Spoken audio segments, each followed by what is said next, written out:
Halo teman-teman semua, berjumpa lagi dengan saya Syafizal Radian di React Native ID Channel. Oke, di video kali ini kita melanjutkan dari part sebelumnya, yaitu tentang bagaimana sih cara kita fetching API menggunakan Axios di React Native. Yuk, let's play, kita lanjutkan.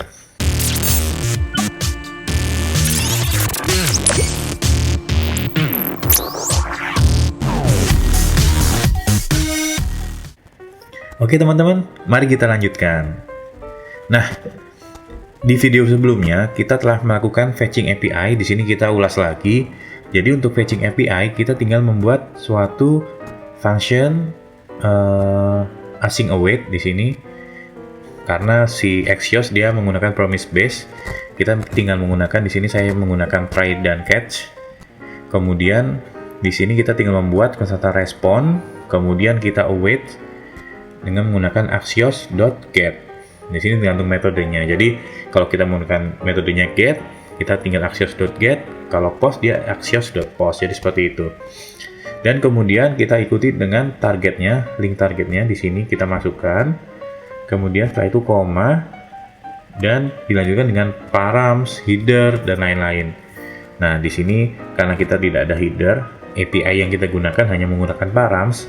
Jadi kita menggunakan params di sini. Nah, di sini paramsnya adalah country, kategori, dan API key. Oke, di video sebelumnya sudah kita cek. Kita menggunakan debugger dari Chrome. Dia di sini sudah berhasil melakukan fetching datanya. Nah, di sini ada datanya, data articles berupa array. Di sini sudah muncul. Nah, oke. Sekarang kita coba membuat FA-nya. Front end-nya kita buat. Jadi nanti kita menggunakan scroll view. Nanti di sebelah kiri dia ada image-nya, kemudian di sebelah kanannya ada title dan mungkin ada author-nya. Nah, oke, mari kita coba. Kita di sini karena masih konsolok responnya, kita akan menggunakan state. Karena mau kita gunakan di JSX. Nah, di sini coba kita membuat const, misalnya di sini data, function untuk merubahnya set data, kemudian kita menggunakan use state di sini. Jangan lupa kita import use state-nya di atas. Oke, sudah. Nah, di sini artinya adalah kita akan menyimpan state. Jadi si respon tadi akan disimpan ke state dengan value data. Dan cara memasukkannya menggunakan function set data. Nah, coba kita masukkan set data di sini. Set data. Kemudian responnya. Nah, karena coba kita lihat di responnya, dia akan menyimpan array ini, dia berada di data dan articles. Jadi kita tinggal menyimpan di sini, tinggal res data titik lagi articles. Nah, jadi seperti ini. Nah, jadi sekarang yang sebelumnya kita menyimpannya di dalam konstanta res ini, sekarang kita simpan di state, yaitu state data. Untuk ceknya kita tinggal konsolok lagi di JSX-nya. Karena kita akan mau menggunakan di JSX, kita akan konsolok lagi di JSX. Kita tinggal konsolok data. Nah, kita tambahkan tag karena return hanya bisa satu tag, kita bungkus semua dengan tag. Oke. Kita sudah menggunakan konsolok data di sini. Coba kita cek apakah si state data ini dia bisa menyimpan array. Nah, coba saya clear dulu biar jelas. Kita save lagi. Nah, di sini dia sudah muncul. Jadi state data berisi 20 array di sini. Nah, di sini 0 sampai 19. Dan 20 array ini akan kita tampilkan di front end kita. Ayo kita lanjutkan. Oke, sekarang kita tinggal komen konsoloknya. Nah, kemudian karena nanti kita akan menggunakan dari list 20 tadi, dari array 20, kita plannya akan membuat scroll. Jadi kita gunakan scroll view di sini. Scroll view. Nah, kemudian kita akan upload si array 20 tadi. Nah, di sini saya akan menggunakan map karena dia datanya berupa array. Saya akan menggunakan map.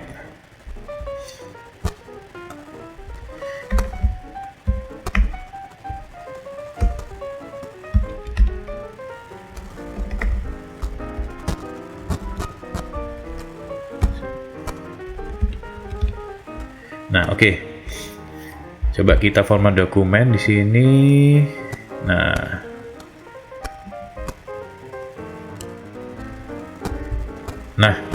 jadi intinya di sini adalah di sini kita membuat suatu kondisi. Jadi jika datanya ada, maka kita akan data map di sini. Kenapa map? Karena datanya berupa array. Jadi kita akan plot satu-satu dengan item ini. Misalnya nih kita mau menampilkan judulnya. Kita tinggal buat item dot title karena judulnya tadi title. Coba kita save, muncul. Nah, di sini kita sudah muncul semua tentang title-nya. Nah, dan di sini dia sudah bisa scroll. Bisa dilihat, ini saya geser-geser dia berupa scroll karena di sini kita membuat scroll view di atas ini. Nah, kemudian kita tinggal menampilkan data apa saja yang akan kita gunakan. Misalnya kita mau di sebelah kiri dari title, kita akan menampilkan image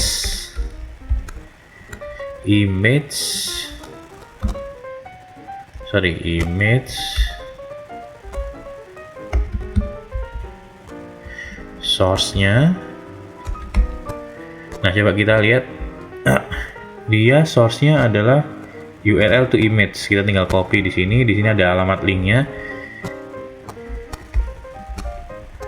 Kita tinggal item dot URL to image. Jangan lupa masukkan image di React Native-nya. Kita import image. Oke, kita tinggal buat stylingnya. Karena image minimal harus ada styling, yaitu width dan height, dia baru muncul. Misalnya kita buat width-nya 50 dan height-nya juga 50.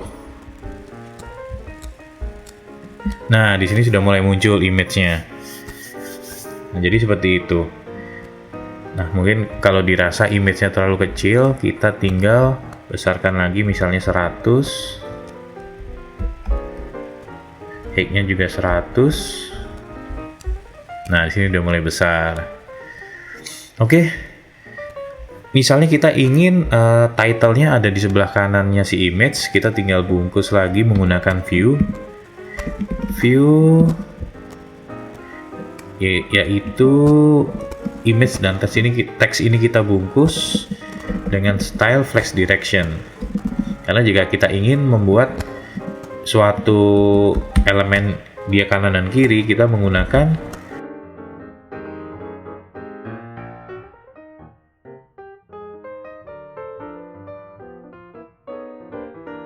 flex direction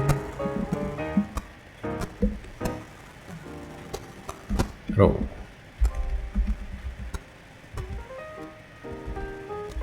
Oke, view lupa diimport. View kita import. Nah, jadi dia sudah berada di kanan kiri. Nah, karena image dan teks, sebentar kita rapikan. Oke. Nah, dia bisa kanan dan kiri karena image dan teks itu kita bungkus menggunakan view dengan flex direction-nya row. Kalau dia row, dia akan kanan dan kiri. Tapi kalau dia flex direction-nya kolom, dia atas dan bawah. Di sini bisa dilihat dia sudah bisa kita scroll, sudah mulai rapi. Sekarang kita mulai rapikan lagi, misalnya nih kita rapikan marginnya karena dia mepet-mepet antara berita yang satu dan kedua dan ketiga, gambarnya terlalu mepet. Kita bikin stylingnya misalnya margin vertikal, margin vertikalnya kita buat misalnya 10. Nah, dia sudah terpisah, dia sudah punya margin di sini. Nah, misalnya lagi margin horizontalnya kita buat misalnya 5. Nah, dia di sini sudah ada space-nya sedikit biar lebih rapi.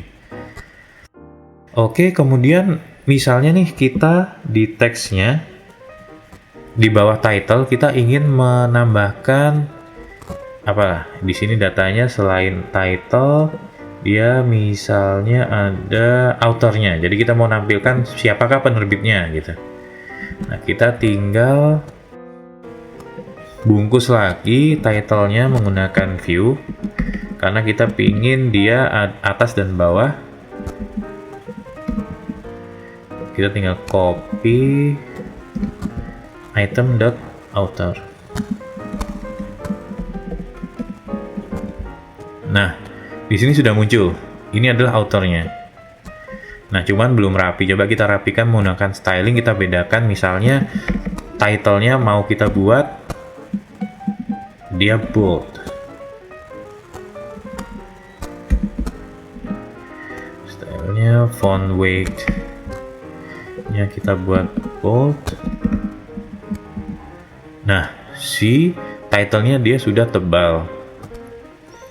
Kemudian misalnya mau kita rapikan karena ini terlalu mepet antara title dengan authornya, penerbitnya, kita tinggal bikin style di view-nya tadi, kita bikin justify content yaitu flash space between. Nah, jadi dia sudah mulai rapi. Jadi antara title dan authornya sudah terpisah, jadi lebih rapi. Nah, di sini sudah jadi mungkin teman-teman bisa lebih bereksperimen sendiri. Misalnya ini mungkin gambarnya dengan teks kanannya dia terlalu mepet, bisa tambahkan margin di view-nya jadi dia tidak terlalu mepet, atau mungkin ini masih kepotong kanannya. Teman-teman bisa bereksperimen sendiri tentang stylingnya. Oke, mungkin video kali ini cukup sekian. Jadi kita sudah berhasil. Yang pertama kita fetching API. Fetching API-nya kita simpan berupa state di state data. Kemudian datanya kita .map. Data.map kita tampilkan ke item dan kita tampilkan di JSX ini. Jadi seperti ini. Oke, teman-teman, mungkin cukup sekian video kali ini. Sudah sangat jelas caranya bagaimana kita melakukan fetching API. Mungkin nextnya kita akan lanjut ke navigation, stack navigation. Yaitu misalnya nih kita akan berita ini kita klik, dia akan ke page lain yang isinya mungkin lebih detail. Mungkin gambarnya dia lebih gede, terus ada title, terus ada beritanya di bawahnya, dan lain-lain. Jadi semua data ini akan kita tampilkan nanti di halaman detailnya. Nah, karena ini kan cuma ada image berita, title, dan authornya, penerbitnya. Nah, nanti kita ke depannya akan membuat ini bisa diklik, kemudian kita lanjut ke page lain, dan dia bisa ada berita lebih detailnya. Jadi seperti itu. Nanti kita akan belajar tentang stack navigation. Oke teman-teman, jika teman-teman masih bingung, jangan lupa komen di kolom komentar di bawah. Dan yang pasti jangan lupa like, share, dan subscribe agar saya bisa menjelaskan React Native lebih dalam lagi. Oke teman-teman, mungkin cukup sekian video kali ini dan bye!